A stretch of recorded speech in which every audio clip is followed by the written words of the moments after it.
ተመልካቾቻችን ይመሰሾ ነው። መሰሾ በአባይ ቲቪ እና በመሰሾ ዩቲዩብ ቻናል የሚተላለፍ የምሽት የመዝናኛ ፕሮግራም ነው። የመጀመሪያው ፕሮግራማችን የእንግዳ ፕሮግራም ይሆናል። ዛሬ አሪፍ አንጋፋ ሰው ይዤላችሁ መጥቻለሁ። ለ30 ዓመታት በላይ በጋዜጠኝነት የሰራ ነው። በትግረኛ ቋንቋ በሚሰራጨው የኢትዮጵያ ራዲዮና ቴሌቪዥን ከሪፖርተርነት ጀምሮ እስከ አዘጋጅነት ያገለገለ አንጋፋ ጋዜጠኛ ነው። በጣም ብዙ ውጣ ውረዶችን አሳልፏል። ብዙ የስራም ተሞክሮ አለው። ዛሬ ስለ ስራው ላወጋው የመሰሾ የክብር እንግዳ አድርጌዋለሁ። አዲስ ዓለም ሀድጉ ይባላል። በክብር ተቀበሉ እስቲ። በክብር ተቀበሉ።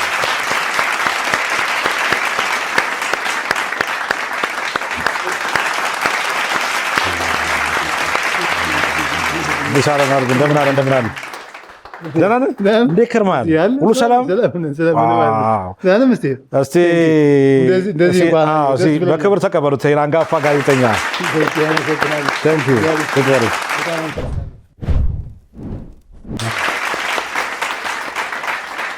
አዲስ ዓለም እንዴት ነህ? እግዚአብሔር ይመስገን። ሰላም። በጣም አንተም ጠይቀህን አታውቅም፣ እኛም ጠይቀን አናውቅም።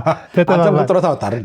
አዎ ጡረታ ወጣ። አሁንማ አንድ 2-3 ወር እንኳን ሆኖኛል። ጭራሽ ስራ ካቋረጡ ጡረታ ብቻ ሳይሆን ጭራሽ በፍሪላንስ ስራው የነበርኩም አቋረጥኩ። 3 ወር አለፈኝ። ጡረታ ካስከበርክ በኋላ እኮ እንደገና በፍሪላንሰር ስራ ነበር። እንደውም በጣም ነው።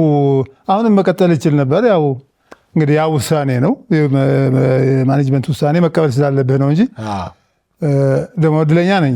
ጡረታ ፍሪላንስም ሰርቼ ነበረኝን ሙያ ለሀገሬ ለመስሪያ ቤቴ ማገልገሌ ደስ ይለኛል። ግን ስችል አሁንም መስራት ይችል ነበር ብዬ ነው። ስለዚህ አንተ በጡረታ እኔ በሌላ ስራ ከተቋሙ ተገል የ18 ዓመት የስራ ባልደረባዬ ነበረ አዲስ ዓለም። አብረን የሰራ ነው ከመቼ ጋር እሱ በትግረኛ ቋንቋ እኔ በአማርኛው ብዙ ዓመት ሰርተናል።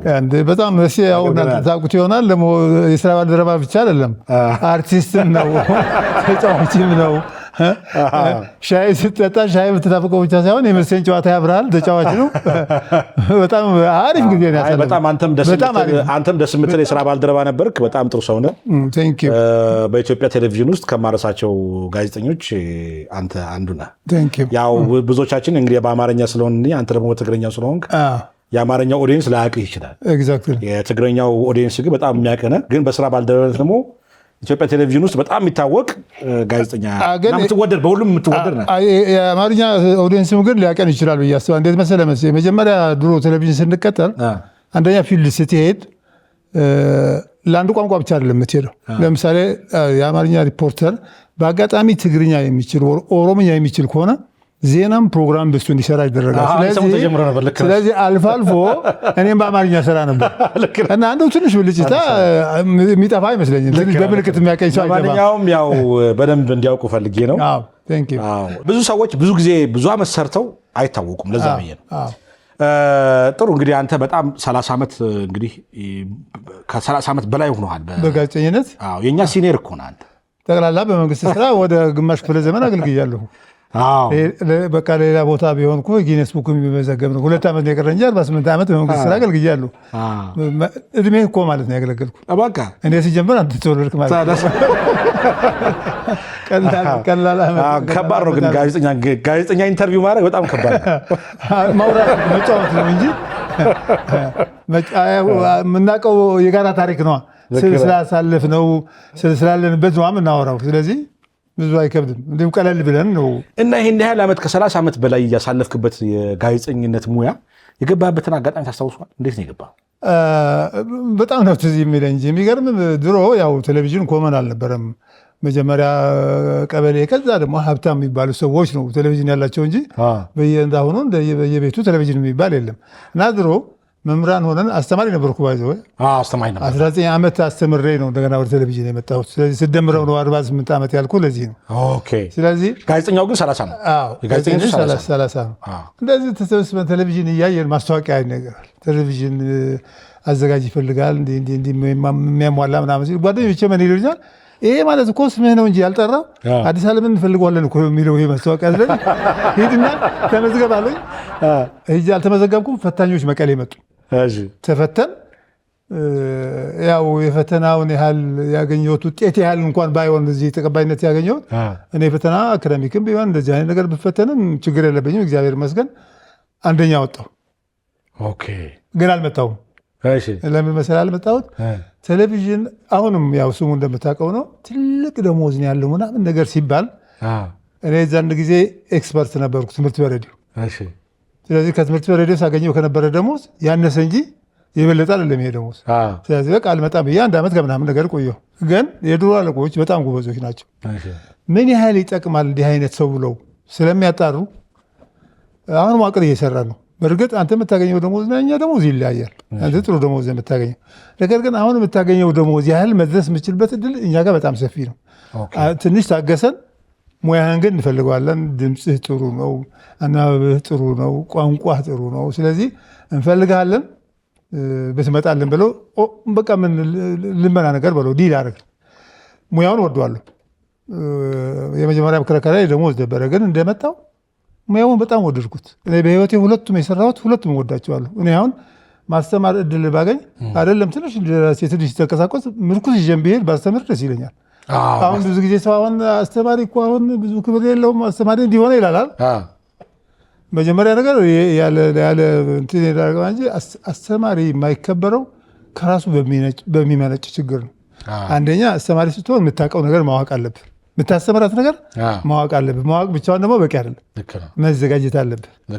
በተማሪዎች መሀል ላይ ምንም አይነት ልዩነት የምትፈጥር መሆን ይሄ ሶስቱን ነገር ካሟላ ለምን ቀጭን አትሆንም? ለምን ወፍራም አትሆንም? ምንም አትናቅም፣ ትከበራለና ሙያውን እወደዋለሁ። መምረጥ ደግሞ ደስ የሚል ሙያ ነው። እኔም እወደዋለሁ። እኔም አሁን ጋዜጠኝነቱ እንዳልኩ ያው አሰራር ሆኖ በቃ ተባልኩ እንጂ አይኔ ማየት እግሬ መሄድ እስከቻለ እጄ መጻፍ እስከቻለ ድረስ ብሰራ ደስ ይለኛል። ያው ምን ጠይቃለሁ መሰለህ? ሌላ ይቅር በሳምንት 1 ወይ 2 ግን ፎር ፍሪ ዜና ነባለሁ ፍቀዱልኝ አልኳቸው። በነፃ ማለት ነው። ምን ያህል እንደምወደው ማለት ነው። ምናልባት 1 2 እንደዛ ሊያነብ ይችላል። በኋላ ግን ያው የመብት ጥያቄ ነው የሚመጣው። እንዲህ አይነት እያገለገልኩ ስለሆነ ለሻይም ቢሆን በሉልኝ ሊል ይችላል ብሎ ፈርተው እንደሆነ አላውቅም። አይ እንደሱ አይነት አሰራር የለም። በቃ ኦልሬዲ ወጣሃል ተብዬ ነው እንጂ ሙያውን ምን ያህል እንደምወደው ሙያውን በነፃ ቢሆን አነባለሁ ብለሃል። አነባለሁ። አይ ጥሩ ነው። አሁን ወደ ጋዜጠኝነት እንድትመጣ ያደረገ ነገር ምንድን ነው? ማለት መምህርነት ብቻ መሆን ነው ወደ ሙያ እንደረደረ ወይስ በወጣትነት የተሳተፍካቸው አንዳንድ ነገሮች አሉ? በወጣትነት ምን ተሳተፍ ነበር መሰለህ? ለምሳሌ ብስክሌት ውድድር ምናምን ነገር በሚኖሩበት ጊዜ ያው አንዳንድ መድረኮች ደግሞ ስብሰባ ምናምን ነገር በሚኖሩበት ጊዜ ቀልድና ምናምን እያዋዛ ምናምን ነገር እያልኩ መድረክ መምራት በቃ ስሜ ጋዜጠኛ ሳልሆን ጋዜጠኛ አዲስ አለም ነበር። እንደገና ትምህርት በሬዲዮ ተከፈተ። ትምህርት በሬዲዮ ደግሞ ያው ታውቃለህ ለሰን ፕላን አውጥተህ ለምሳሌ ክላስ ውስጥ የምታስተምር ከሆነ ለሰን ፕላን ታወጣለህ። መጀመሪያ ምን ታስተምራለህ፣ ከዛ በኋላ ያስተማርካቸው ነገር እንዴት ተረድቷቸው እንደሆነ የምታስተምርበት ሜካኒዝም አለ። ከዛ ፈተና እንዴት እንደምታወጣለህ። ይሄኛው መንገድ በጣም አነስ አስደርገህ በድምፅ ጨምረህ ደግሞ ትምህርት በሬዲዮ የምታስተምርበት ስልጠና ትንሽም ብትሆን ስልጠና ወሰድኩ። ስቱዲዮ ገባሁ። ስቱዲዮ ገብተህ ድምፅ ኤዲት ይደረጋል። በቃ ስለዚህ በቃ ወደ ሚዲያ ገባሁ ማለት። ከዛ በኋላ ወደ ትልቁ ሚዲያ እየገፋፋኝ ሄደ። ድሮውም እንዳልኩ በቃ ሰው እንደ ጋዜጠኛ ነው የሚቆጥረኝ። እኔም ኢንተረስቱም አለኝ። እቺ ጫፍም ትንሽ ጀምሬያለሁ። በቃ ዋናው ገባሁበት። ተመሳሳይ የህይወት ጣፈንታ ነው የነበረ። አይገርም? አስተማሪ ነበርክ? አዎ፣ ማስተማር ሳይሆን እንደ እንትን ይሄ ፕሮግራም መምራት፣ ስነ ጽሁፎች ማቅረብ፣ ትምህርት በሬዲዮ መስራት ባይዞ እነሱ እኮ መሰለህ ኢንፎርማል ጋዜጠኝነት ናቸው እኮ እነሱ። ገብቷል አይደል? ለምሳሌ መድረክ ስትመራ አቶ ገሌ ይናገራሉ፣ ወይዘሪት ገሌ እንዲህ ይላሉ ብቻ ሳይሆን በቃ ለምሳሌ ሰው ትንሽ ስልችት ያለ ምናምን ነገር ሆነ ካየ የሆነች ነገር ጣል እያደረግ ወይንም ደግሞ የሆነ የሚጠቅም ነገር የሆነ ቁም ነገር የሆነ ነገር ፒክ አድርገህ ለምሳሌ ያኛው ተመሳሳይ ስብሰባ ከሌላ ስብሰባ ጋር በመነጻጸር እንዲሰሩ እንዲህ አይነት ስብሰባዎች እንደዚህ ከቻልክ ወጣ ብለህም የሀገሮች ኤክስፔሪንስ አሜሪካ እንዲያደረገች፣ እንግሊዝ እንዲያደረገች፣ ፈረንሳይ እንዲያደረገች ብታደረግ የበለጠ ነው ወጣ ብለህም ማለት ነው። አለበለዚያ ከአካባቢ እና ራሱም ኢንፎርማል ጋዜጠኝነት ነው አልኩ። በቃ ስክሪፕት ነው የሚቀረው እንጂ ስሜቱ ውስጥ አለ ማለት ነው። አሁን ይሄኛውን ፎርማል በሆነ መንገድ ጋዜጠኛ ታደርገዋለህ ማለት ነው። በቃ ስክሪፕት ኤዲት አድርገህ ታነባለህ ምናምን በቃ። ከዛ ባሻገር ግን አዲስ ዓለም ልጅ እያለህ ገና አንደኛ ደረጃ ትምህርት ቤት እያለህ በሰሚስተር ደብል ነበር የምታልፈው ይባላል። እውነት ነው? አዎ። እኔ ምን መሰለህ እኔ በቃ ማለት ጥሩ መሬት ላይ ጥሩ አፈር ላይ የተተከለ ችግኝ ግን ተንከባካቢ ያላገኘ አይነት ነገር ማለት ነው። ማለት ምን ልል ነው? አንደኛ ደረጃ ላይ ያለው ቨሪ ብራይት ቀደብል አልፋለሁ እንደምትለው ለምሳሌ ከአንደኛ እስከ 6ኛ ክፍል 3 ዓመት ተኩል አካባቢ ነው የተማርኩት። አጥሎ 6ኛ ደረስኩ ማለት ነው። ከዛ በኋላ ግን ሃይ ስኩል እንደደረሱ ዝም ብሎ አንደኛ አጓጉል ጉርምስናም፣ ሁለተኛም ከቤተሰብ እኔ ተወልጄ ያደኩበት ወረዳ ሃይ ስኩል የለም። ትንሽ አንድ 30 ኪሎ ሜትር አይደለም፣ ሰለክለካ ነው የሚባለው፣ ሽሬ ነው። ከዛ ከሰለክለካ ወደ ሽሬ ዋና ከተማ ስትሄድ ትንሽ ራቅ ትላለህ ከቤተሰብ ራቅ ትላለህ ማለት ብዙ ነገሮች ናቸው። አንደኛ ቁጥጥርም የዛን ያህል ብዙ ነው የሚሆነው። ኢኮኖሚካሊም ዛት ማይ ሳፊሽንት አልነበርኩም፣ ምንም አልዋሽም። አንዳንድ ነገሮች ለምዳለ ቤተሰብ ጋር መጠጋት አለ ምን ማለት ነው። ከዛ በኋላ ስንፍና ጓዙ ጠቅሎ መጣብኝ። በቃ በዛው አልቀጠልኩም። እስከ 9 እስከ 10 ብዙ ሰነፍ ባል አልነበርኩም። እንደዛ አውትስታንዲንግ ባልሆን ሰነፍ አልነበርኩም። ፕላስ ያቺ ድሮ ገና ትንሽ እያለሁ መስያምራት ምናምን ነገር የነበረ ለምሳሌ እኔ ሃይ ስኩል የመጀመሪያ ሃይ ስኩል ሲከፈት የመጀመሪያ የተማሪዎች ፕሬዚደንት ነኝ። የመጀመሪያ ስቱደንት ካውንስል የሚባለው የመጀመሪያ ፕሬዚደንት ነኝ እና ተማሪ ሰብስቦ ማናገር፣ ማሳመን፣ ጥያቄ ካለን መጠየቅ፣ ወንበር ነው የሚያስፈልገን፣ የተሻለ አስተማሪ ነው ሊመጣልን የሚገባው፣ ብላክቦርዱ አረጀውን ቀይረው ወይ የሚሉ ጥያቄዎች የሚነሱት በቃልም ማሳመን፣ በቃ ፊት ለፊት ደግሞ ተማሪ ሰብስበህ ማናገር ምንም ችግር አልነበረብኝም። እና አብዛኛዎቹ እነዚህ ነገሮች ከአካዳሚክሱ ብዙ እንትን አለኝ። በኋላ ቆይቼ ኮተቤ ገባሁ። ቲቺንግ ሜትሮሎጂ ነው የተማርኩት። ተመረቅኩ። ግን በጣም ትልቅ ከኋላ የምትማረው ነገር ያው ካረጀ በኋላ የምትይዘው መንጃ ፈቃድ ማለት ነው። ብዙ አክቲቭ አትሆን። ወጣት እያለ የምትይዘው ከሆነ አንተም ራሱ አነዳዱም ራሱ እያሻሻልከው ነው የምትሄደው። ከዛ ትልቅ ከሆነ የምትማረው ነገር ግን እሷን እንኳን ከተገበርክ ነው። እንደዛ አይነት ነገር ነው። ከዛ ቴሌቪዥን ከገባ በኋላ ደግሞ ማስ ሚዲያ ገባው። ብሮድካስት ጆርናሊዝም ቴሌቪዥን ደግሞ ተማርኩ። ትንሽ ጨምሬያለሁ። የትምህርት ቀላል ነገር የለውም። እሷን ኢንፑት አግኝቻለሁ እና እንደ መጀመሪያው ግን ደብል ሳልፈው እንደነበረ አልቀጠለም። አሁን ብዙ ጊዜ እንደኔ ትዝብት ምን አለ መሰለህ፣ አንዱ አንተ ልታውቀውም ትችላለህ። ነገር ግን በቃ ለሚዲያ ኮንሳምፕሽን ስለማይሆን ስሙን አልነግርህም እንጂ አሁን ድሮ 6ኛ 8ኛ 12ኛ ክፍል ብትወድቅ ቤተሰብም ኤክስኪውዝ ያደርግልሃል። በቃ ማለት አገራዊ ፈተና ናቸው እነዚህ ብሔራዊ ፈተናዎች ናቸው እና ወይ ፈተናው አየለባቸዋል፣ ከአስተማሪዎቹ አይነት አይደለም የመጣው ፈተናው፣ አስተማሪዎቹ ናቸው የሰነፉት እንጂ የእኛ ልጆች አይደሉም ብሎ ይቀበልሃል ወላጅ። 7ኛ ክፍል 9ኛ ክፍል 10ኛ ክፍል ብትወድቅ ግን አንተ ሰነፍ እንደሆንክ ነው የሚያስበው። ምክንያቱም ናሽናል አለማ የአስተማሪ አስተማሪ ነው የሚፈትን። ልክ ነው። የአስተማሪ አስተማሪ እኮ ነው የሚፈትን። ያኛው በሀገር አቀፍ ደረጃ የሚዘጋጅ ፈተና ነው። አሁን አስተማሪው ለዛ የሚመጥን ያላስተማረ ሊሆን ይችላል እና ቤት ኤክስኪዩዘብል ነው። ስንፍና ነው ግን ኤክስኪዩዘብል ነው። ትንሽ ሰው ያልፈሃል እና አንድ ልጅ አሁን ከ9ኛ ወደ 10ኛ ክፍል በስንት 49 እንደምንም አንድ እየጀመረ በቃ በ3 ሳብጀክት ከወደቀ በቃ አያልፍም እየተባለ እሷን 50 እየሞላ ነው ያለፈው። 11ኛ ላይ ሲደርስ ማን ኖክ እንዳደረገው አላውቅም። በቃ ቨሪ አውትስታንዲንግ ተማሪ እሱ ነበር። ቨሪ አውትስታንዲንግ ባይኖ አሁን ውጭ ሀገር ዩኒቨርሲቲ አስተማሪ ነው፣ እኛ ሀገር እንኳን አይደለም። አሁን ምን ልልህ ነው፣ አንዳንድ ጊዜ አንዳንድ ደረጃ በጣም ጎበዝ የነበረ በቃ ነዳጁ ይጨርስና ትንሽ ይወርድ ይሄዳል። አንዳንዱ ደግሞ ፖቴንሻሉን ሳይጠቀምበት ይቆይና የሆነ ቦታ ላይ ኢግናይትድ ይሆናል። የሆነ ቦታ ላይ ጥይት ይሆንና ጎበዝ ይሆናል። ስለዚህ እኔ ቅድም እንዳልኩ ነው፣ በቃ አፈሩ አልተጠቀምኩባትም። ጥሩ ቦታ ነበር የተተከልኩት፣ ተንከባካቢ አልተገኘም። ራሴንም በደንብ አልተከባከባትም፣ ለሚሆን ነገር አልዳረኳትም።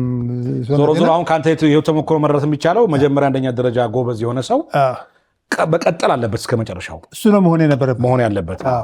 ግን የ6ኛ ክፍልን በ3 ዓመት ተኩል ማጠናቀቅ ግን በጣም ይገርም ነው። እኔ አንደኛ ክፍል እኮ ስገባ በቃ አንደኛ ክፍል እኮ ሌት ነው የገባሁት። ከፈረንት ሴሚስተር ፈተና በኋላ ነው። ሰከንድ ሴሚስተር ቢገባ ይችላል ተብዬ እኮ ነው የገባሁት። ለአዲስ ዓመት ጥሩ። እንደ ወደ ጋዜጠኝነት እንምጣ። 30 ዓመት በጣም ብዙ ዓመት በጣም ብዙ ዓመት ነው። እንደ እኔ አሁን ስቆጥረው እኮ በጣም ብዙ የሚሆንብኝ እኮ ያን ያህል ያደረኩ እኮ አይመስለኝም። ሲቆጥር ልክ እየሆነ ነው እንጂ 30 ሳይቆየው እኮ አይመስለኝም። ስቆጥረው ግን ልክ እየሆነ ይገርመኛል። ትንሽ ነው የምትቀርበኝ ግን እኮ በጋዜጠኝነት ግን እኔ አሁን ስንት ዓመት ነው የመሰለህ በጋዜጠኝነት? መቼ ተቀጠር?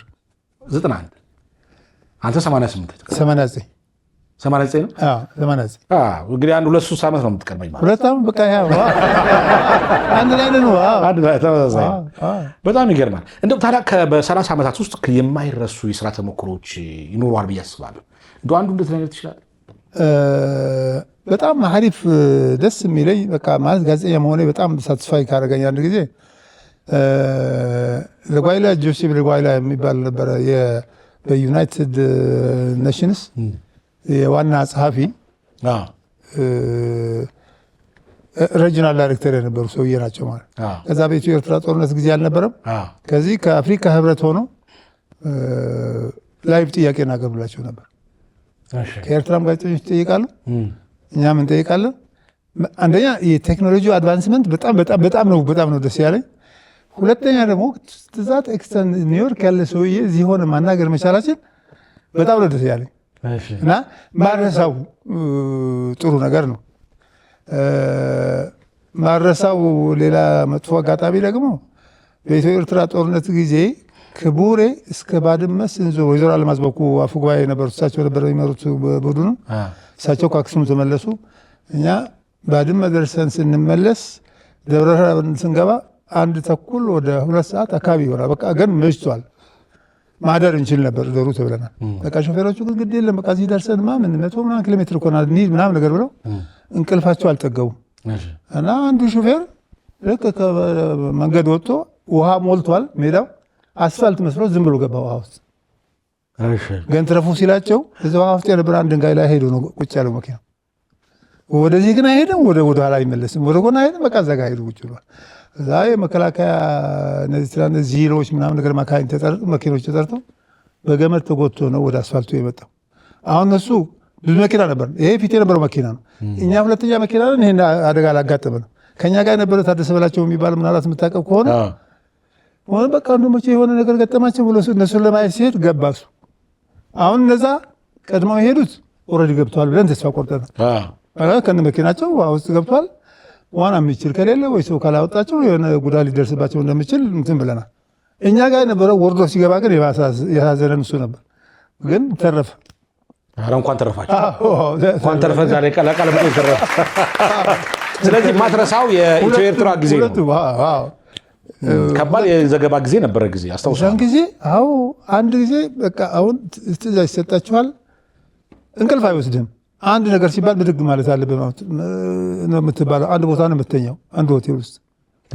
ከዛ ይሆናል ከተባለ ለገሌ ንገረው፣ ለገሌ ደውልለት አይባልም። በቃ የሆነ ሰው ይነግርሃል፣ ቀጥታ ትገባላችሁ፣ ረዲ ሆኖ የምትባለው እና እንቅልፍ አይወስድም። መቼ እንደሆነ ሰዓቱ አታውቀውም እንጂ አሁን የገጠመን ጦርነት ወይ ምናምን ነገር በጣም ያሳዘነን የዛን ጊዜ ወደ ኢትዮጵያና ኤርትራ የሚያዋስን የሆነ እንትን የዛን ጊዜ ተስታውስ ከሆነ ፍየል፣ በግ፣ በሬ ምናምን የያዘ የኢትዮጵያ ሕዝብ ከተለያየ ቦታ ነበር ወደ ሚሊተሪ የሚሄዱ እና እነሱ የሚያደርሱ ከጅጅጋ አካባቢ መጡ ማለት በጎች ይዘው የመጡት ለነሱ ሲሰጡ ቀርጸን ኢንተርቪው አድርገን ምናምን ስንመለስ እንግዲህ ይሄ ሸጥ ነው፣ ይሄ ወንዝ ነው፣ ይሄ ተራራ ነው፣ ይሄ ተራራ ነው፣ ሀገር ሰላም ነው ብለን ስንመለስ በላያችን መጡ የሆነ መድፍ ከላያችን ላይ የነበሩ ወታደሮች ደባቅ መታቸው።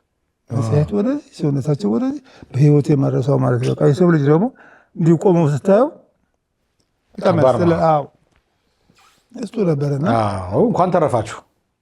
ከብዙ ውጣ ውረዳ አልፈህ ነው እዚህ ደረስከው። እና ኃይሉ ጓደኞቻችን የቀሩት አስታውሳለሁ። አይ ጥሩ ነው። ወደ ኢትዮጵያ ቴሌቪዥን እና ኢትዮጵያ ሬዲዮ ውስጥ ልምጣና በተለይ እዛ እንግዲህ እንደ አንድ ስራ ባልደረባ ስለ አንተ ሲነሳ ብዙ ጊዜ የቋንቋ ችሎታ ነው የሚነሳው እና የቋንቋ ዲክሽነሪ ነው ይለዋል አይደለም። እንግሊዝኛን እንደ እንግሊዝኛ ትርጉም እንደ ውሃ የሚጠጣ ነው ይባላል እኮ አዲስ ዓለም ያን ጊዜ። እና ምንድነው ያን ጊዜ በጣም የሚገርመኝ እንዴት ነበር የምታዳብረው? ያን ጊዜ እንዴት አዳበርከው ይሄን ቋንቋ ችሎታ? ቋንቋ ልዩ ትኩረት ነበር ለሁሉም ነገር መሰለህ። ለሁሉም ነገር አንደኛ ፍላጎት ወሳኝ ማለት እኔ አሁን እንግሊዝኛ ጎበዝ የሆንኩበት የተለየ ትምህርት የተመረ ወይ የተለየ አስተማሪ ተቀጥሮልኝ ምናምን ነገር አይደለም። አንደኛ እንግሊዝኛ አስተማሪያቸው ነበሩ። በቃ በጣም ወዳቸው ሰውዬ ነበሩ። አንዳንድ ጊዜ አስተማሪ በጣምም ሰነፍ ያደርግሃል፣ በጣም ጎበዝ ያደርግሃልና 3ኛ ክፍል እያለሁ 5ኛ ክፍል ኢዝ በመጨረሻ አረፍተ ነገር አድርጋችሁ አረፍተ ነገር ስሩ ምናምን ነገር አላቸው። አሁን አበበ ሳምበዲ ኢዝ ምናምን ለለመድ ነው። ኢዝ መጨረሻ ላይ አድርገህ አያውቁት። እዛ እኔ ይኸው እሱ 3ኛ ክፍል ነው ሰርቶ ያሰማቸዋል። አንድ አረፍተ ነገር ተናገር አለ። ቃሏም ራሱ አረሳትም። አይ ዶንት ኖ ዌር ዘ ቡኬት ኢዝ አልኩኝ። አሁን ኢዝ መጨረሻ ተቋጣል። በቃ አጨበጨቡ ምናምን ሰውዬው በቃ እንግሊዝኛ መናገር ምናምን ነገር ማለት አሁን በቃ ውስጤ በጣም እኔ 3ኛ ሆኜ 5ኛ ገበላቱ ጉዝ ያዘው ገብታላ በጣም ጎበዝ ሆንኩኝ ማለት ነው። ስለዚህ አንደኛ ፍላጎት ይጠይቃል። ሁለተኛ ማለት በጣም ስፔሻል ሆኜ ምናምን እንደ ውሃ ይጠጣዋል እንደ ጎድኖ እንደ ምናምን ያው አንዳንድ ጊዜ ትንሽም ጸባበር ሊኖር ይችላል። ማለት ሰነፍ አይደለሁም ግን እንግሊዝኛ ዜና የምትተረጉም ከሆነ ብዙ ጊዜ ከተረጎም ለምሳሌ የቢቢሲ ስተረጉም ሩትሊ የሚጠቀሟቸው ቃላት አሉ የማይቀሩ ማለት አንድ አብዛኛዎቹ አረፍተ ነገር ላይ ያሉ ልንገር። ለምሳሌ ስለ ኢትዮጵያና ስለ ሶማሌ ሲሰሩ ሰላምም ይሆን ለምሳሌ አሁን ዶክተር አብይ ሄዶ ከሶማሌው ሼህ ሐሰን ጋር ተነጋግረው ምናምን ነገር ቢመጡ ይሄ ሰላም ነው አይደል? ግን አንድ አረፍተ ነገር መጨረሻ ላይ ምን ይላል መሰለህ? ኢትዮጵያ በ1998 ሶማሊያን ወራት በነበረ ጊዜ እንዲህ አድርሳ ነበር። አንድ አረፍተ ነገር አትቀርም። ምክንያቱም ሁልጊዜ በቃ ጸብጫሪነት ነው እንትናቸው። አሁን ፍጻሜ አይደለም ይሄ። ፍጻሜ ማለት ተገናኙ፣ ሄዱ፣ መጡ ነው አይደል ፍጻሜ። እችን ዜና ሰርተው ዝም እንደማለት እችን አረፍተ ነገር ግን መጨመራቸው ግን አይቀርም። ስለዚህ ምን ልልህ ነው የእነሱ ዜና ኮንሽስሊ ነው ማየት ያለብህ። ፕላስ ኢዝን በኢዝ ተርጉማ ዘን በዘ ተርጉማ መሰለም ሄደው ተርጉማ አዲስ ዓለም እንደሱ አይተረጉምም። እንግሊዝ በቃ ዲስፓቹን ታወጣዋለህ። ሀሳቡን ነው የምትወስደው። ሀሳቡን ነው የምትወስደው።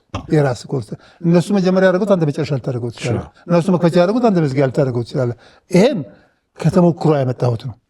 ብዙ ጊዜ ነው ከኛ ከተወሰኑ ልጆች ጋር የመጀመሪያ ጊዜ ስጋጭ የነበረው ከቢቢሲ በላይ ሆነን ነው። እኛ በቃ ቢቢሲ እንደዚህ ከጻፈው እኮ ደስ ብለን ነው መተርጎም ያለብን ነው። ኒውስ ባይዘው ወይ ሚዲያ ባይዘው ኮንቴክስቹዋል ነው። ኮንቴክስቹዋል ነው። ቢቢሲ ለእንግሊዝ ነው።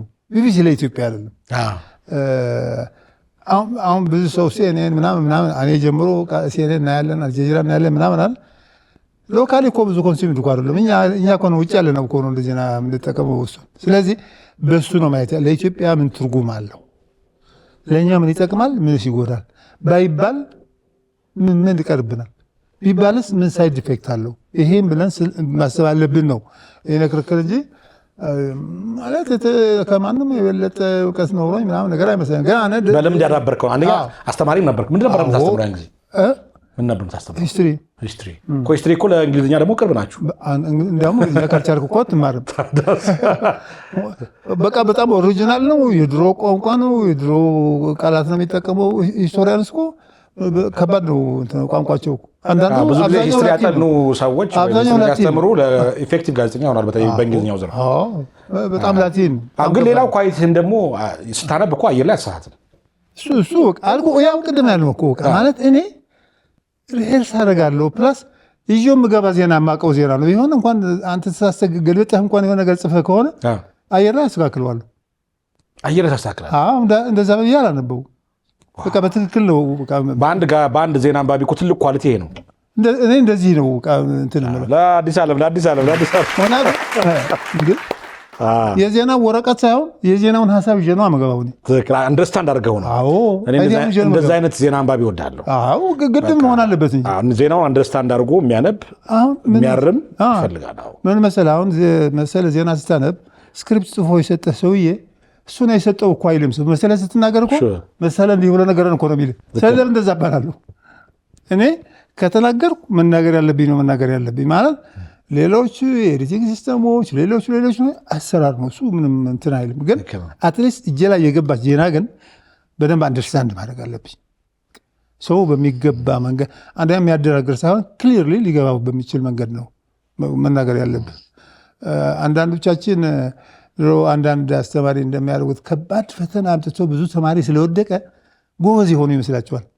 ውጭ ዘ ሪቨርስ አስተማሪው ነው የወደቀው፣ ተማሪው አይደለም ማለት ያላስተማርኩት ካልፈተንኩት ያስተማርኩት ከፈተንኩት እንዴት ይወድቃል? ወይኔ በአግባቡ ለፈተና አላዘጋጀሁትም ማለት ነው እንጂ ለፈተና ካዘጋጀሁት እኮ መውደቅ አይኖርም ማለት አይደለም። ግን ትንሽ ነው የሚሆነው። እዚህ ተማሪ በቃ ከባድ ፈተና ነው የሚያወጣው። እሱ ከባድ ፈተና ሰጣቸው። በቃ 10 ተማሪ እኮ አላለፈም ይባላል።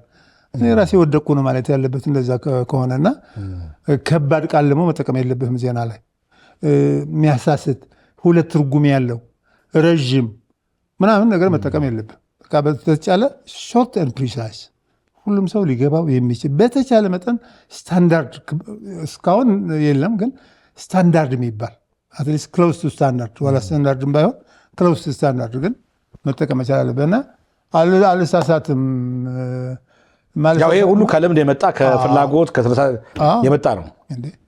አንድ እኮ የኛ ስራ አስኪያጅ መሆኑ አላውቅም። ሬዲዮ እያለን ታች ማለት እያነበብኩ ወረቀቱን አይ ከዛ 2ኛውን አውጣውና 3ኛው ነው የምታስቀድመው ምናምን ነገር ይሉኝና በተኩባክ ይሄን አውጥቼ አሁን ይድናገራል ወይ ቁጥር ይሳሳታል ብሎ እያሰበ እንጂ ሆነ እስኪጨርስ ስራ አስኪያጅ መሆኑ ግን አላውቅም። በጣም ጎበዝ ነህ አለኝ። ቴንኪው አልኩት። ከዛ እኔ ሰውየውንም አፕሪሼት አደርገዋለሁ ማለት ሙያ የሚያደንቅ ስለሆነ በጣም ነው ደስ የሚለኝ። አስታወስከኝ የቴሌቪዥንን ስራ ነባብን ስራ። እንግዲህ ወደ ውጣ ወረድህ እንምጣና ያው እንግዲህ አዲስ ዓለም በህይወት ዘመኑ ብዙ ውጣ ወረዶችን አሳልፏል ነው የሚባለው። ያው እንግዲህ እኛ ስራ ባልደረባ ስለሆንክ ያው ስራው ስራ ላይ ስለምናተኩር ብዙ አይሰማንም። ያው አንዱ እንግዲህ አንቱ ከባለቤት ጋር ያለው ጉዳይ ነው። አንደኛ የኤርትራዊ ናት እሷ። የኤርትራ ነፃነትን ስለመረጠች እዛ ሄደች እሷ እና 5 ቤተሰብ አንተ ላይ ጫንቃ 5 ቤተሰብ ኃላፊነት ጫንቃ አንተ ላይ ወረደ አይደል? ስለሱ ነገረኝ እስቲ። እሱ 5 ሳይሆኑ 2 ቤተሰብ ነው። ልጄ ግን አንድ ነው ማለት 2ቱን ይዛ ሄዳለች እሷ። አንድ ልጅ ነው ታልኝ ሄደችው። ዋናው ነገር ቤተሰብ ማስተዳደር ጫንቃ ላይ መጣሉ ሳይሆን የተፈጠረብኝ ሳይኮሎጂካል ፕሮብለም ነው ከሁሉም በላይ። ኦኬ ብቻ አሁን የሄደችበት መንገድ ረጅም ኢንተርቪው አድርገውኛል 2 ሚዲያዎች። እሷ እንዲህ ማድረግ አልነበረባትም፣ እንዲህ በድላኛለች ወይ እንዲህ ያደርጋኛለች ምናምን ነገር። አንደኛ ወደኋላ ተመልሶ ህግ ተመልሶ ወደኋላ ምንም አይሰራም። ካለህ ነው መጀመሪያ ያለበት። ባቱ የኔ ነው እሷ ነው ጊዜ ያመጣው ነው ምናምን። እኔ አሁን ቅርም አይለኝ መጀመሪያ ነገር በነበረ ሆይታ እንድትመርጥ ያደረኳት እኔ ነኝ። የገፋፋኋት እኔ ነኝ ማለት አባታችሁ የተናገሩ ሲባል ኢትዮጵያ ይላሉ፣ እናታችሁ ሲባል ኤርትራ በቃ ማለት መቻል አለባቸው። ከአንድ ሰው እኮ አይደለም የተወለዱት ከ2 ሰው ነው። ስለዚህ አንቺም አንደኛ እርግጠኛ ኤርትራዊ ለመሆን ማረጋገጫው እሱ ነው። ለልጆቻችን ደግሞ የምንነግራቸው እሱ ነው እና ምረጭ አልኳት። ይሄ ሁሉ ጣጣ ይመጣል ብዬ አላሰብኩም።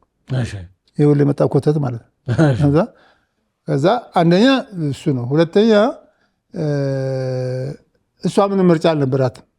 የሄደችበት መንገድ ግን ትንሽ ኦፈር እንዲያደርገኝ ነ አጎት ያለ ሰንዳፋ እሱን አይተነው እንድንመጣ ነው ቅዳሜና እሑድ። ሰኞ ትምህርት ግን ላታስቀራቸው እነዚህ ልጆች ምናምን ነገር ብያት፣ አይ እሱን አይተነው እንመጣለን፣ ሰኞ ትምህርት የማይቀሩ ልጃቸው እመጣለሁ ምናምን አለች።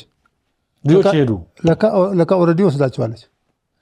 ከእሷ በፊት ሬዲ የሆኑ መርካቶ 7ኛ አካባቢ የሆኑ ሰዎች አሉ። ከእነሱ ጋር ተገናኝታ እኔ ሰኞ ትመጣለች ያልኳት ቀን ሰኞ ኦልሬዲ ኤርትራ ገብታለች። ዛት ዋዝ ሞስት ኦፈንዲንግ በጣም በቃ ማለት ልጆቹ ስንት ዓመት ነበሩ ያን ጊዜ ሄዱ? ትናገረው ቀላል ነው፣ ከባድ ነው። ልጆቹ ስንት ዓመት ነበራቸው ያን ጊዜ? የመጀመሪያ ልጄ 21 ነበረች ስትሄዱ።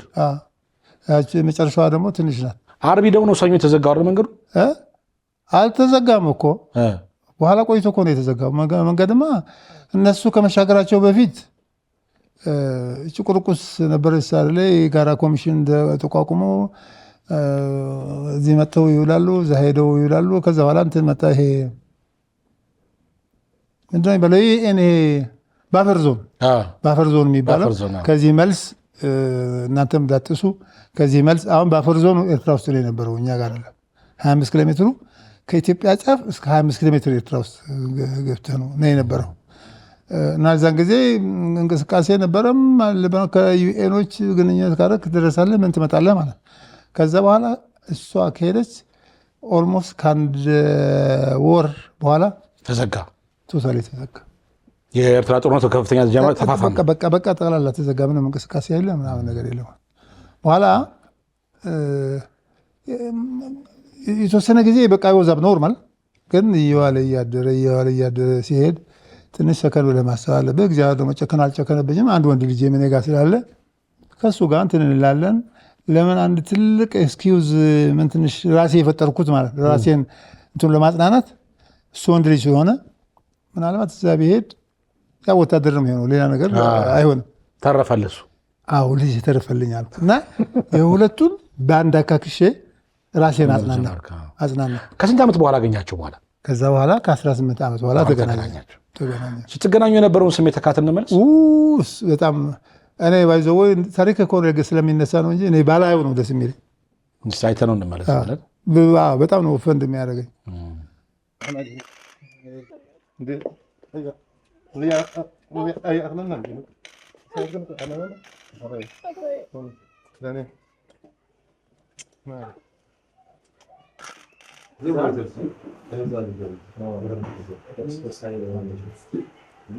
አንድ ቀን መብራት የጠፋለት እንዴት እንደምናደር እናውቃለን።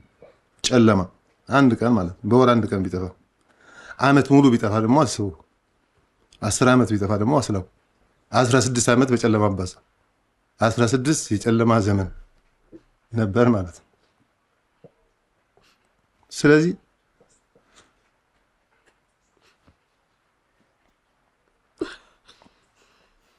በቃ ይኸው እሱ 16ቱ የጨለማ ዘመን ተገፎ ይኸው የልጅነት ባለቤቴን የመጀመሪያ ብርሃኔ ልጆችን የልጅ ልጅን ሳገኝ ሰው ሎተሪ ሳይቆርጥ ሲደርሰው ምንኛ ደስ ሊለው እንደሚችል አስብ።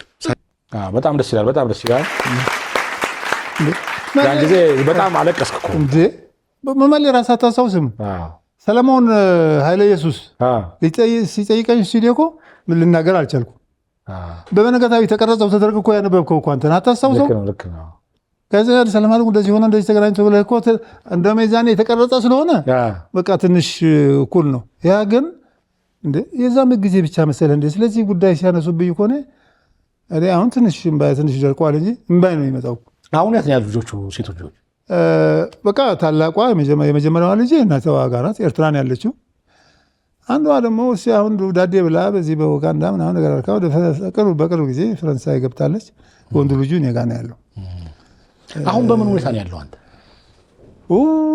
በቃ ዝም ብሎ እንዱ መግለጽ የሚቻል አይደለም። ለምሳሌ አሁን በጣም ተደራራቢ በሽታ ነው ያለብኝ። ግን ከሁሉም በፊት በቃ እንግዲህ ገደልም ሜዳም ለይተህ አይን ነው አይደለ? ከሁሉም በፊት የሚመጣው አካል ቢቆረጥ ጆሮ ቢደነቁር እሱም ራሱ አንድ ችግር ነው። ግን የአይኔ ያህል ግን አይሆንም። አሁን አይኔ ያለፈው ጊዜ 6% ነው የቀረህ በማየት አሉ። 6% እሱ ነገር ነው። ቼካፕ ሄዳለሁ በየ2 ሳምንቱ። ከዛ ቀጥሎ ደግሞ በተለይ አንዱ አይን 5.2 ነው የሆነችው አለኝ። ዲተሮሬት እያደረገ ነው ያለው። በቃ አሁን ችግሩ ይሄ በሽታ ማለት እንደው ጥሩ ሐኪምን ብታገኝ ጥሩ ገንዘብን ብታገኝ ባለበት ቦታ ለማቆም ነው እንጂ አይድንም። እድሜ ልኬ ነው። አሁን ይሄ 3 አይነት መድኃኒት ታዘሉኛል። 3ቱ አይነት መድኃኒት እድሜ ልክ ነው የሚወስድ። በቃ ፈጣሪ ነፍሴን እስኪወስዳት ድረስ ነው መወስደው እሱ። ስለዚህ አንደኛ በውጭ በፍጹም ይቻል አይደለም። ሁለተኛ በቃ አይን ከሌለ ሁሉም ነገር የለም ማለት ነው እንጂ አሁን ስኳር አለብኝ። ስኳሩ እንደባባሰው እሱን አውቃለሁ። ስኳር ግን ቼክ አላደርግም። ለምን እንደሆነ ገብቶ መጀመሪያ አይኔን ሳላስብ ስኳሩን ማስብ አልፈልግም። የስኳሩ ኬዝም እኮ አይን ያዳክማል። አዎ። እና ስኳሩ ወደ ማዳን ለማትሄድ ስኳሩ ስለዳነ አይን አይድንም። አሁን ያለበት ደረጃ አሁን አንድና የመጨረሻ በቃ ምርጫዬ ሪቴይን እንዲያደርግ ይሄ በቃ መድኃኒቶቹን በተገቢ ሁኔታ መውሰድ። አሁን ብቻ ነው የምትኖረው? አዎ ብቻ ነው የምትኖረው? ብቻ ነው የምኖረው። ምናልባት አሁን አንተን ለሚያውቁ አንተን ለሚያደንቁ በመላው ዓለም ለሚገኙ ኢትዮጵያን ምን አይነት ድጋፍ እንዲያደርጉ ትፈልጋለህ? በቃ እዚያ ይህች ናት እኮ በቃ አሁን መሰለህ እኔ የራሴም ስንፍና ነው ዋናው። ማንም ብሌ ማድረግ አያስፈልግም። ይሄ መድኃኒት አንድም ቀን ሳይቋረጥ ነው መወሰድ ያለበት። መድኃኒቱን መግዛት የሚችልበት ፋይናንሻል አቅም መፍጠር የሚችልበት ነው። ሌላ ምናልባት እንደ ቅንጦት ሊያየው ይችላል ሰው። ከመድኃኒቱ በተጨማሪ መውሰድ ያለብኝ ምግብ ደግሞ ሐኪሞች ያዘዙልኛል።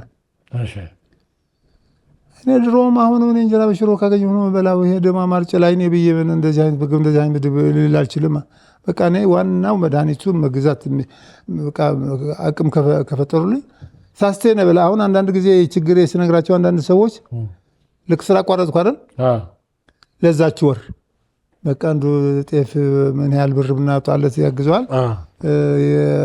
የሆነ ሌላ ችግር ጫማ ብንገዛለት በወር የሚፈታ አይደለም። ይሄ እድሜ ልክ ነው። ስለዚህ ሳስቴነብል የሆነ ዘላቂ የሆነ በቃ ለዚህና ለዚህ ብቻ የሚሆን ዘላቂ ድጋፍ ያስፈልጋል። ድጋፍ ነው የሚያስፈልገው። ስለዚህ አሁን ትንሽ የምትተዳደረው አንተ በዚህ ብታገኘው ጡረታ ገንዘብ ብቻ ነው። 10 ሺህ ብር እኮ ገንዘብ መስሎ ነው። በጣም እኮ ነው የሚያሳፍረው። 10 ሺህ ብር ማለት አሁን እኮ ነገር የቤት ሰራተኛ የምታገኘው እኮ። ይህን ፕሮግራም የሚከታተሉ የመሴ ሾው ተመልካቾች በመላው ዓለም የሚገኙ ኢትዮጵያውያን ይህን ጉዳይ ከሰሙ መቼም እንደሚደግፉ እንደሚረዱ ተስፋ አድርጋለሁ። አንተ መደገፍ ለእነሱ ቀላል ነው ብዬ የምወስደው። ስለዚህ በተለይ ደግሞ የሙያ ባልደረቦቻችን የነበሩ ሰዎች ብዙዎች አሉ፣ ውጭ ሀገር አሉ፣ ብዙ ካናዳ አሉ፣ አሜሪካ አሉ፣ በጣም ብዙ ነው ያሉት። በመላው ዓለም የምትገኙ የኢትዮጵያን እንዲሁም የኢትዮጵያ ቴሌቪዥን እንዲሁም ኢትዮጵያ ሬዲዮ የነበሩ ጋዜጠኞች በሙሉ እንግዲህ አዲስ ዓለምን በመደገፍ በመርዳት እንተባበር። እኔም አለው ከጎን እንግዲህ እንተባበረው። በተቀመጠው አካውንት ድጋፍ ሊያደርጉልህ ይችላሉ። ስልክ ቁጥርም አለ፣ አካውንትም አለ። እንደዚህ አይነት አንጋፋ ጋዜጠኞች መደገፍ ይገባል ብዬ ነው ማምነው። ስለዚህ አንተ በነፃ ያገለገልክ ነው ኢትዮጵያን፣ በትንሽ ደመወዝ ነው ያገለገልከው አይደለም? ሁላችንም እንደዛ ነው። ስለዚህ መደገፍ አለብህ ብዬ ነው የማስበው። እዚህም ያሉ ኢትዮጵያውያን ይደግፉሃል ብዬ አስባለሁ። ቅኖች አሉ፣ በጣም ደጎች ኢትዮጵያውያን አሉና የምትከታተሉ ይህን ፕሮግራም ይህን ጋዜጠኛ አትሊስት አይኑ እንዲሻለው ከስኳሩም እንዲል እንረባረብ አይደለ? እሱ ነው እንረባረባለን ብዬ ተስፋ አደርጋለሁ። በጣም ትልቁ ነገር እንደሆነ መሰለኝ ገብቷል። ልክ አሁን ያልከው ነውና ማንም ሰው በቃ ማለት አይደለም የሚያቀኝ ሳፌ የነበረ ኢትዮጵያዊ ሆኖ ውጭ ያለ ሰው ምናምን ነገር የሆነ ሰው ትናንትና ያይ ነበር፣ ዛሬ ግን እውር ነው እየተመራ ነው የሚሄደው ቢባል በጣም ታዝናለህ። ልክ ነው። ስለዚህ እኔ ዛሬ ሜዳና ገደል በምለይበት አይኔ ነገ ካጣ በቃ ማለት ወይኔ እንዲሆነ እንዲህ አጋጠመው እንደ ከምትሉ መችሉትን ነገር ዛሬ ብታገኙና ይህን ብንገድባት ያለችው እኔ ሌላ ተጨማሪ ነገር አልፈልግ። በቃ እሷን በቃ እንዴት ቆምልኝ ብታግዙኝ ነው ለምነው። በቃ ዴዲኬትድ የሆነ ደግሞ ሰው ሊኖርህ ይገባል ይህን የሚያስፈጽም። ለምሳሌ አንዳንዱ ምን ይሆናል መሰለህ፣ እንሰጠው እንችል ነበር ግን እንዴት በማን አድርገን ነው እንጂ እኔም ያቅሜ እንደዚህ ላገዘው ይችል ነበር። ስለዚህ ፎርማል የሆነ አካሄድ ከተሰራ የሆነ ተቆርቋሪ የሆኑ ሰዎች አንድ ወይ ሁለት የሚመሩት በእኔ ሳይሆን ደግሞ አካውንቱ በእነሱ ስም አካውንት ቢሆን እሱ ችግር የለውም። አሁን አካውንቱ እዚህ ላይ ይቀመጣላቸዋል። በዛ አካውንት ሊያስገቡሉ ይችላሉ። ያንተ መሆን ለማረጋገጥ ደግሞ በተቀመጠው ቁጥር ሊደውሉ ይችላሉ። ስለዚህ የሚችሉትን ድጋፍ ያርጉ። በጣም ብዙ ብር አይደለም ለአንተ የሚያስፈልገው፣ ምክንያቱም በቃ በወር እኮ 10 ሺህ ብር ናት አይኔ። ስለዚህ ያለ ቀለቤ ማለት ነው። ስለዚህ ድጋፍ ሊያደርጉ ይችላሉ ብዬ ተስፋ አደርጋለሁ። ይደግፈዋል። ሁላችንም ከጎን ነን። እንግዲህ ቴንኪው፣ በጣም አመሰግናለሁ መቼ። ከዚህ የበለጠ ድጋፍ የለም። አንተም ይሄን ደግፈኛል። በጣም እግዚአብሔር ይስጥልኝ። በጣም ነው የማመሰግነው። በጣም ነው የማመሰግነው። እነዚህ እኮ ናቸው እርዳታ ማለት እኮ። እነዚህ የሚያውቅ ሰው የትም ቦታ ይኑር። ይሄ እኮ ጥሩ ነገር። ባታቀኝ ሁሉ ነገር እንዴት ለማን እነግርህ ነበር? ችግሬ እንደዚህ ካካፈልኩ እኮ ግማሽ መንገድ ተፈታልኝ ማለት። ምን ብናደርግ ይሻላል ብለኛል። እንዲህ ብናደርግ ይሻላል ብያለሁ። የችግርህ መንገድ ትንሽ ካሳየ መፍትሄም አብሮ ነው የሚመጣውና በጣም አመሰግናለሁ መሴ። ይመች ይቅና። ስራህም ፐርሶናሊቲህም በጣም ነው የምወደው። ቴንኪው። እንደው ከሌላ ፖይንት ልምጣልና ምናልባት በህይወት ዘመንህ የተማርከው ትልቅ ትምህርት ምንድን ነው? አሁን ከኔ ህይወት ጋር ነው የምተረጉመው። ቋንቋ እንዳላበላሽ እየፈራሁ ነው እንጂ የዋህነት ብዙ አይጠቅምም። ማለት አንዳንዱ የዋህነት እስከ እስከ ነው የሚሆነውና ዛሬ ጤና ነው ነገ በሽታ ሊመጣ ይችላል። ዛሬ ትንሽ ረከስ ያለ ነው ነገ ሊወደድ ይችላል። ዛሬ ሰላም ነው ነገ የሆነ ነገር ሊፈጠር ይችላል። ሁሉም ነገር የሚያደርገው ፈጣሪ ነው። ስላሰብክ ምናምን ስላልክ ምናምን ነገር ገንዘብ ስለቆጠብክ ወይ ቤት ስለሰራ ምናምን አይደለም። ግን አትሊስት በሀሳብ ደረጃ ግን አሁን እኔ እኮ አልኩህ ያን ወር ደሞዝ ያቋረጠች ማለት ህይወት ያቋረጠች እኮ እንዲህ አይነት ዋሰብ አጋጥሞ ያውቃል? በቃ 30 ቀን ደርሶ ደሞዝ ከወሰድኩ በኋላ ዓርብ ደብዳቤ ሰጡኝ፣ ሰኞ አቋረጥ ተባለ። ስለዚህ ይሄ በእኔ ላይ የተፈጸመ ብቻ አይደለም፣ በማንም ጋርም ተደርጓል። ግን እኔ ምንም ነገር ዝግጅት ስላልነበረኝ እንደዚህ ያደርጉኛል ብዬም ስላላ በቃ እኔ ምን መሰለህ፣ ለምሳሌ ብዙ ሰው ይህን ያህል አንተ ዓመት አገልግለህ ወይ ኃላፊ ምናምን ነገር እንዴት አልሆንክም?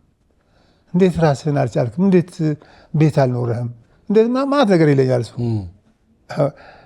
የዋነት ያልኩ እሱ ነው። እኔ ነገ የሆነ ነገር ይመጣ ብለህ አታስብም? በፍጹም እንዴ ማለት እንድሾም የሆነ ኃላፊ እንድሆን ኃላፊ ከምንትሴ ጋር ወድሆን ስራዬና ስራዬ ብቻ ነው በቃ ማለት ነገ ሌላ ፀሐይ ትመጣለች ብዬ አላስብም። በቃ ዛሬ ወጣችሁ ፀሐይ ጨልማል፣ በቃ ነገ ትመጣለች እንጂ ጅልነት የዋነት ያልኩ ይሄ ነው።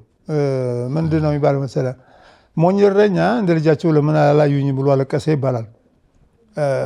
እንግዲህ አለቃዬም ስራዬን ማወቅ አለበት ሳልነግረው። እኔ ግን ምን አስባለሁ መሰለህ? ሁላችን አለቆቻችን ሁላችንም እኩል ነው የሚያዩን። ለሚገባው ሰው የሚገባው ነገር ነው የሚሰጡት፣ አያዳሉም።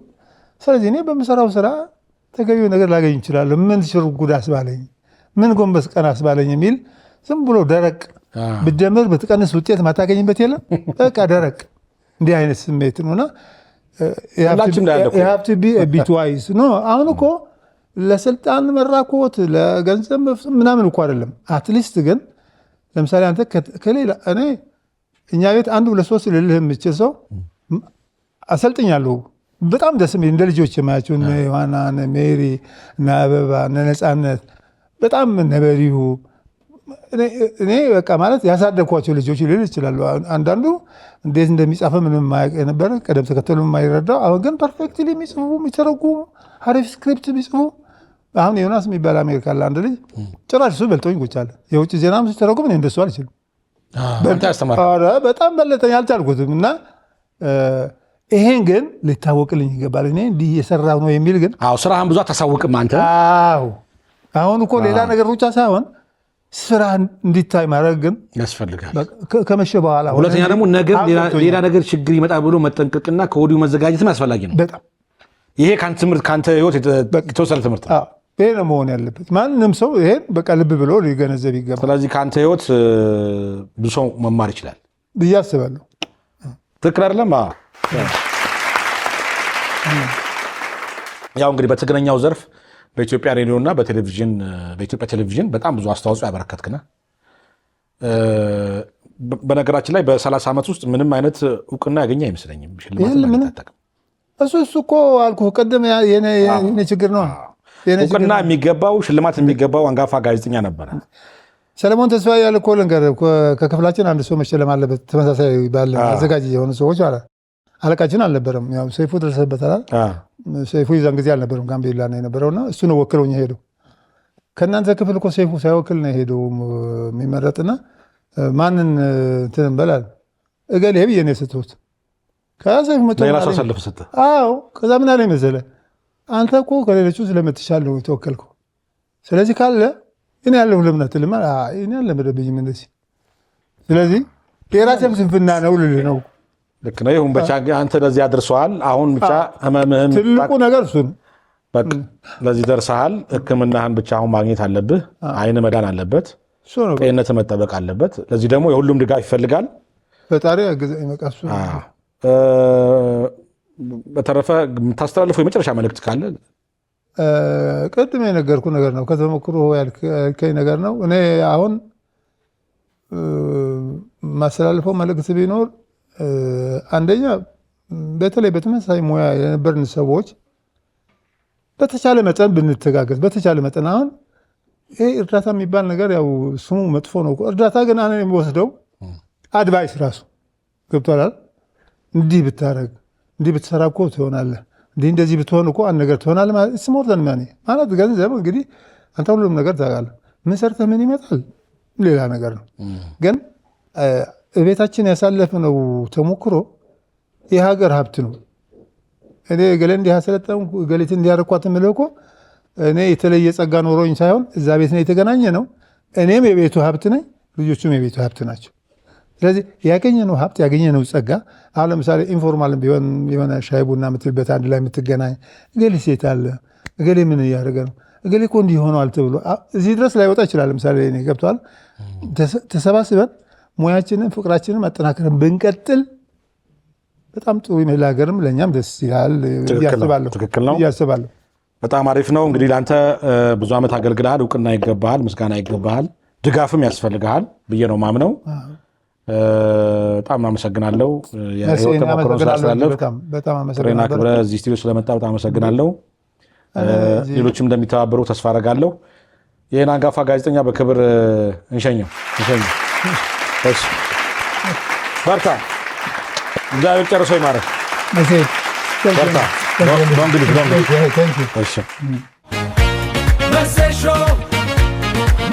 it.